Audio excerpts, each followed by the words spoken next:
ರಾಜ್ಯ ಸರ್ಕಾರದ ವಿರುದ್ಧ ಕೆಎಸ್ಆರ್ಟಿಸಿ ನೌಕರರು ಸಮರ ಸಾರಿದ್ದಾರೆ. 12 ಗಂಟೆಯಲ್ಲಿ ಬಸ್ ಬಂದ್ನ ಭವಿಷ್ಯ ನಿರ್ಧಾರ ಆಗುತ್ತೆ. ಕೆಲವೇ ಕ್ಷಣಗಳಲ್ಲಿ ಸಾರಿಗೆ ನೌಕರರ ಡೆಡ್ ಲೈನ್ ಅಂತ್ಯ ಆಗುತ್ತೆ. ನಿನ್ನೆ ದಿನ ಹೇಳಿದ್ರು ಸರ್ಕಾರಕ್ಕೆ ಸಂಜೆ 4 ಗಂಟೆವರೆಗೂ ಕೂಡ ಡೆಡ್ ಲೈನ್ ಅನ್ನ ಕೊಟ್ಟಿದ್ರು. ಫ್ರೀಡಂ ಪಾರ್ಕ್ನಲ್ಲಿ ನೌಕರರಿಂದ ಬೆಂಗಳೂರು ಚಲೋ ನಡೆಯುತ್ತೆ. 38 ತಿಂಗಳ ಹಿಂಬಾಕಿ ಹಣಕ್ಕೆ ಸಾರಿಗೆ ನೌಕರರು ಪಟ್ಟು ಹಿಡಿದಿದ್ದಾರೆ. 26 ತಿಂಗಳ ಹಣ ಬೇಡ, 38 ತಿಂಗಳ ಹಿಂಬಾಕಿ ಹಣವನ್ನ ಕೊಡಿ ಅನ್ನೋದಾಗಿ ಪಟ್ಟು ಹಿಡಿದಿದ್ದಾರೆ. ರಾಜ್ಯ ಸರ್ಕಾರದ ಟಕ್ಕರ್ ಕೊಟ್ಟು ಇದೀಗ ಬಸ್ ಬಂದ್ ಏನಾಗುತ್ತೆ, 4 ಗಂಟೆ ಡೆಡ್ ಲೈನ್ ಕೊಟ್ಟಿದ್ದಾರಲ್ಲ, ಅದೇನಾಗುತ್ತೆ ಅನ್ನೋದನ್ನು ನೋಡಬೇಕಿದೆ. ಸಂಜೆ 4 ಗಂಟೆಯಿಂದ ಸಾರಿಗೆ ನೌಕರರ ಹೋರಾಟ ತೀವ್ರಗೊಳ್ಳುವಂತ ಸಾಧ್ಯತೆ ಇದೆ. ಸರ್ಕಾರದ ನಿರ್ಧಾರವನ್ನ ಸಾರಿಗೆ ಸಿಬ್ಬಂದಿ ಬಹುತೇಕ ತಿರಸ್ಕರಿಸೋ ಸಾಧ್ಯತೆ ಇದೆ. ಹಾಗಾದ್ರೆ ಸಾರಿಗೆ ಸಿಬ್ಬಂದಿ ಬೇಡಿಕೆ ಏನು, ಸರ್ಕಾರ ಕೊಟ್ಟಿರೋ ಭರವಸೆ ಏನು? ಇಲ್ಲಿದೆ ನೋಡಿ ಕಂಪ್ಲೀಟ್ ರಿಪೋರ್ಟ್.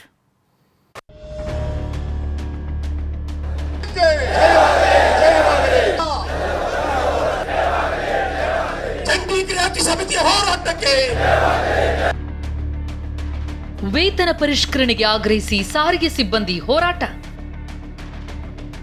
12 ಗಂಟೆಯಲ್ಲಿ ಬಸ್ ಬಂದ್ ಭವಿಷ್ಯ ನಿರ್ಧಾರ. ಸಂಜೆ 4 ಗಂಟೆ ನಂತರ ರಸ್ತೆಗಿಳಿಯಲ್ವ ಕೆಎಸ್ಆರ್ಟಿಸಿ ಬಿಎಂಟಿಸಿ ಬಸ್.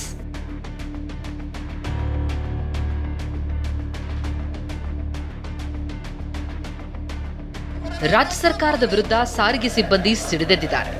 ವಿವಿಧ ಬೇಡಿಕೆಗಳಿಗೆ ಆಗ್ರಹಿಸಿ ಹೋರಾಟಕ್ಕಿಳಿದಿದ್ದಾರೆ. ವೇತನ ಪರಿಷ್ಕರಣೆ, ಹಿಂಬಾಕಿ ನೀಡುವಂತೆ ಒತ್ತಾಯಿಸಿ ಬೆಂಗಳೂರು ಚಲೋ ನಡೆಸುತ್ತಿದ್ದಾರೆ. ಬೆಂಗಳೂರಿನ ಫ್ರೀಡಂ ಪಾರ್ಕ್ನಲ್ಲಿ ಬೃಹತ್ ಪ್ರತಿಭಟನೆ ನಡೆಸುತ್ತಿರುವ ಸಾರಿಗೆ ಸಿಬ್ಬಂದಿ ನಮ್ಮ ಬೇಡಿಕೆ ಈಡೇರಲೇಬೇಕು ಅಂತ ಸರ್ಕಾರಕ್ಕೆ ಬಿಸಿ ಮುಟ್ಟಿಸಲು ಸಜ್ಜಾಗಿದ್ದಾರೆ.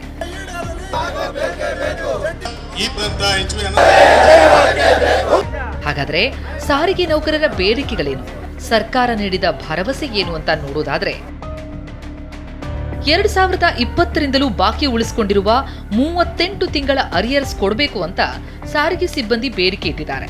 ಆದರೆ ಸರ್ಕಾರ 26 ತಿಂಗಳ ಅರಿಯರ್ಸ್ ಕೊಡೋದಕ್ಕೆ ಒಪ್ಪಿಗೆ ಕೊಟ್ಟಿದೆ.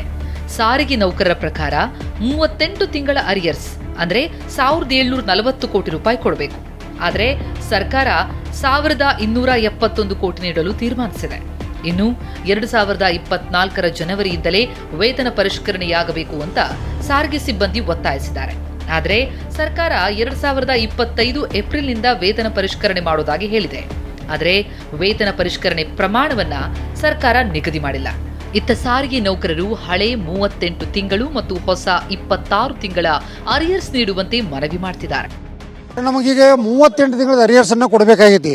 ಆ 38 ತಿಂಗಳದೊಳಗೆ ಅವ್ರು ಏಕಪಕ್ಷೀಯವಾಗಿ 26 ತಿಂಗಳ ಅರಿಯರ್ಸ್ ಕೊಡ್ತೇನೆ ಅನ್ನೋದು ಸರಿಯಾದ ಕ್ರಮ ಅಲ್ಲ. ಸರ್ಕಾರಕ್ಕೆ ಇದೇನು ಹೊಣೆನೂ ಅಲ್ಲ. ಆಮೇಲೆ 1,15,000 ಜನ ಕಷ್ಟದಲ್ಲಿದಾರ. ಮಕ್ಕಳ ಸ್ಕೂಲ್ ಫೀ ಆಗಿರ್ಬೋದು, ಮೆಡಿಕಲ್ದಾಗಿರ್ಬೋದು, ಏನು ಮಾಡೋಕ್ಕಾಗ್ತಾ ಇಲ್ಲ. ಡೆಪ್ಟಿ CM ಮಾತಾಡಿದ್ರು. ಇದನ್ನು ಘೋಷಣೆ ಮಾಡೋಕ್ಕಿಂತ ಮುಂಚೆ ನಮ್ಮ ಜಂಟಿ ಸಮಿತಿ ಜೊತೆ ಏನಾದರೂ ಚರ್ಚೆ ಮಾಡಿದ್ರ ಅವರು? ಏಕಪಕ್ಷೀಯವಾಗಿ ಯಾಕೆ ತೀರ್ಮಾನ ತಗೊಂಡ್ರು? ಟಿಪ್ಪಣಿ ಬಿಡುಗಡೆ ಮಾಡಿಬಿಟ್ಟು 26 ತಿಂಗಳದು ನಾವು ಬಿಡುಗಡೆ ಮಾಡ್ತೀವಿ, ನೀವು ಸ್ಟ್ರೈಕ್ ವಾಪಸ್ ತಗೊಳ್ಳಿ, ನಮ್ಮ ಮಾತು ಸುಳ್ಳು. ಇದು ನಿರಂತರವಾಗಿ ನಡೀತಾ ಇರುತ್ತೆ. ಇವತ್ತು ನಡೆಯೋ ಬೆಂಗಳೂರು ಚಲೋ 4 ಗಂಟೆ ಮೇಲೆ ಉಗ್ರ ಸ್ವರೂಪಕ್ಕೆ ತಾಳೋದ್ರಲ್ಲಿ ಮಾತೇ ಇಲ್ಲ. ಯಾಕೆಂದ್ರೆ ಕಾರ್ಮಿಕರ ಕಟ್ಟೆ ಒಡೆದಿದೆ. ನಿನ್ನೆ ಸರ್ಕಾರ ನೀಡಿದ ಆಫರ್ ಬಗ್ಗೆ ಸಂಜೆ 4 ಗಂಟೆ ಸುದ್ದಿಗೋಷ್ಠಿ ನಡೆಸಲಿರುವ ಸಾರಿಗೆ ಸಿಬ್ಬಂದಿ ನಿರ್ಧಾರ ತಿಳಿಸಲಿದ್ದಾರೆ. 4 ಗಂಟೆಯ ಬಳಿಕ ಹೋರಾಟ ತೀವ್ರಗೊಳ್ಳಲಿದೆ ಅಂತ ಎಚ್ಚರಿಕೆ ನೀಡಿದ್ದಾರೆ.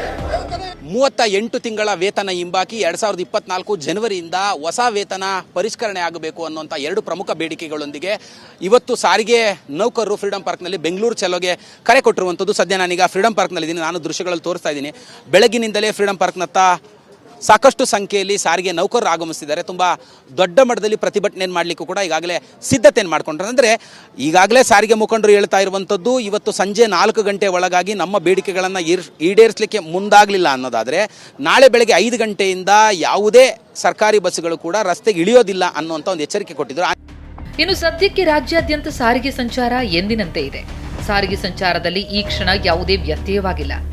ಸಾಂಸ್ಕೃತಿಕ ನಗರಿ ಮೈಸೂರಿನಿಂದಲೂ ಸಹ ಸಾರಿಗೆ ಸಿಬ್ಬಂದಿ ನೂರಾರು ಸಂಖ್ಯೆಯಲ್ಲಿ ಫ್ರೀಡಂ ಪಾರ್ಕ್ನ ಪ್ರತಿಭಟನೆಯಲ್ಲಿ ಭಾಗಿಯಾಗ್ತಾ ಇದ್ದಾರೆ. ನಾನೀಗ ಮೈಸೂರಿನ ಕುವೆಂಪು ನಗರದ ಬಸ್ ಡಿಪೋ ಬಳಿ ಇದ್ದೇನೆ. ನೀವು ನೋಡ್ತಾ ಇರ್ಬೋದು, ಈ ಒಂದು ಬಸ್ ಡಿಪೋ ಬಳಿಯಿಂದ ಏನು ಸಿಬ್ಬಂದಿಗಳು ಅಲ್ಲಿಗೆ ಒಂದು ಪ್ರತಿಭಟನೆಗೆ ತೆರಳ್ತಾ ಇದ್ದಾರೆ. ಮತ್ತು ಆ ಒಂದು ಡಿಪೋವನ್ನು ನೋಡಿದರೆ ಇವತ್ತು ಬಸ್ ಸಂಚಾರ ಎಂದಿನಂತೆ ಇದೆ. ಅಂದರೆ ಯಾವುದೇ ರೀತಿಯಾದಂಥ ಬಸ್ ಸಂಚಾರವನ್ನು ಸ್ಥಗಿತಗೊಳಿಸಿಲ್ಲ. ಮುಷ್ಕರಕ್ಕೆ ಇವತ್ತು ಉತ್ತರ ಕನ್ನಡ ಜಿಲ್ಲೆಯಲ್ಲಿ ಯಾವುದೇ ರೀತಿಯಾದಂಥ ಸ್ಪಂದನೆ ವ್ಯಕ್ತವಾಗಿಲ್ಲ ಎಂಬುದು ಗೊತ್ತಾಗ್ತಾ ಇದೆ. ನೀವು ದೃಶ್ಯದಲ್ಲಿ ನೋಡಬಹುದು, ನಾವು ಇವತ್ತು ಉತ್ತರ ಕನ್ನಡ ಜಿಲ್ಲೆಯ ಕುಮಟಾ ಬಸ್ ನಿಲ್ದಾಣದಲ್ಲಿ ಇದ್ದೀವಿ.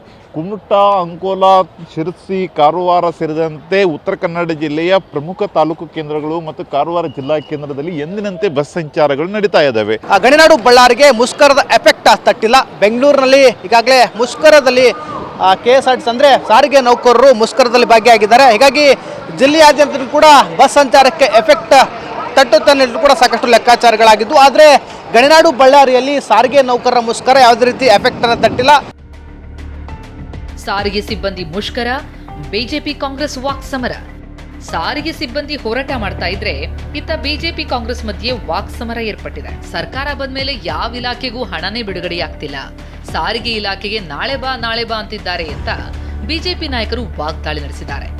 ಈ ಸರ್ಕಾರ ಬಂದಾಗಿಂದನೂ ಕೂಡ ಆ ಬೇಡಿಕೆಯನ್ನು ನಾಳೆ ಬಾ ಅಂತೇಳಿ ರಾಮಲಿಂಗಾರೆಡ್ಡಿಯವರು ಮುಖ್ಯಮಂತ್ರಿಗಳು ಮುಂದೂಡ್ತಾ ಇದ್ರು. ಕಾರಣ ಸರ್ಕಾರದ ಖಜಾನೆಯಲ್ಲಿ ಹಣ ಇಲ್ಲ. ಇದು ಸರ್ಕಾರದ ಫೇಲೂರು. ಸರ್ಕಾರದಲ್ಲಿ ಹಣ ಇದ್ದಿದ್ರೆ ಇಷ್ಟೊತ್ತಿಗಾಗಲೇ ಅದನ್ನು ಕ್ಲಿಯರ್ ಮಾಡಬೇಕಾಗಿತ್ತು. ಹಂತವಾಗಾದರೂ ಮಾಡಬೇಕು, ಇದ್ರ ಒಟ್ಟೆ ಟೈಮ್ ಆದರೂ ಮಾಡಬೇಕಾಗಿತ್ತು. ಯಾವುದು ಮಾಡದೆ ಇವತ್ತು ಸಾರಿಗೆ ಇಲಾಖೆ ಸ್ಟ್ರೈಕ್ ಬಂದಿದೆ ಅಂತೇಳಿ 26 ತಿಂಗಳದು ಬಿಡುಗಡೆ ಮಾಡೋಕ್ಕೆ ಹೊರಟಿದ್ದಾರೆ. ಈ ಬಗ್ಗೆ ಬೆಂಗಳೂರಿನಲ್ಲಿ ಮಾತನಾಡಿರುವ ಡಿಸಿಎಂ ಡಿಕೆ ಶಿವಕುಮಾರ್, ಸದ್ಯ ಸಾರಿಗೆ ನೌಕರರಿಗೆ ಅಷ್ಟು ಹಣ ಕೊಟ್ಟಿದ್ದೇವಲ್ಲ, ಅದಕ್ಕೆ ಖುಷಿ ಪಡಬೇಕು ಅಂದಿದ್ದಾರೆ. ಇದಕ್ಕೆ ತಿರುಗೇಟ್ ಕೊಟ್ಟಿರುವ ಸಿಟಿ ರವಿ, ಏನ್ ನಿಮ್ ಜೇಬಿನಿಂದ ಕೊಟ್ಟಿದ್ದೀರಾ ಅಂತ ಗುಡುಗಿದ್ದಾರೆ. ಸದ್ಯ ಅಷ್ಟು ಕೊಟ್ಟಿದ್ದಾರಲ್ಲ, ಸಂತೋಷ ಪಡಬೇಕು. ಸರ್ಕಾರದ ಪರಿಸ್ಥಿತಿ ಅರ್ಥ ಮಾಡ್ಕೋಬೇಕು. ದಯವಿಟ್ಟು ಸಾರಿಗೆ ನೌಕರೆಲ್ಲ ಸಹಕಾರ ಮಾಡಬೇಕು ಅಂತೇಳಿ ನಾನು ಮನವಿ ಮಾಡ್ತೇನೆ. ಏನು ಅವ್ರ ಜೋಬಿಂದ ಕೊಟ್ಟವರಾ? ಸಂಬಳ ಕೊಡದೇ ಇರೋದು, ಸಂಬಳ ಕೊಡೋದು ದೊಡ್ಡ ಸಂಗತಿನಾ? ಹಿಂಬಾಕಿ ಕೊಡ್ತೀವಿ ಅಂತ ಕಮಿಟ್ ಮಾಡ್ಕೊಂಡಿದ್ರೆ ಇಲ್ವಾ? ಕೊಡಬೇಕಲ್ಲ. ಕಮಿಟ್ ಮಾಡ್ಕೊಂಡಿದ್ದ ಪ್ರಕಾರ ಕೊಡಿ. ಸರ್ಕಾರಕ್ಕೆ ಬಿಸಿ ಮುಟ್ಟಿಸಲು ಸಜ್ಜಾಗಿರುವ ಸಾರಿಗೆ ನೌಕರರು ಹೋರಾಟ ತೀವ್ರಗೊಳಿಸಲು ನಿರ್ಧರಿಸಿದ್ದಾರೆ. Bureau report, TV9.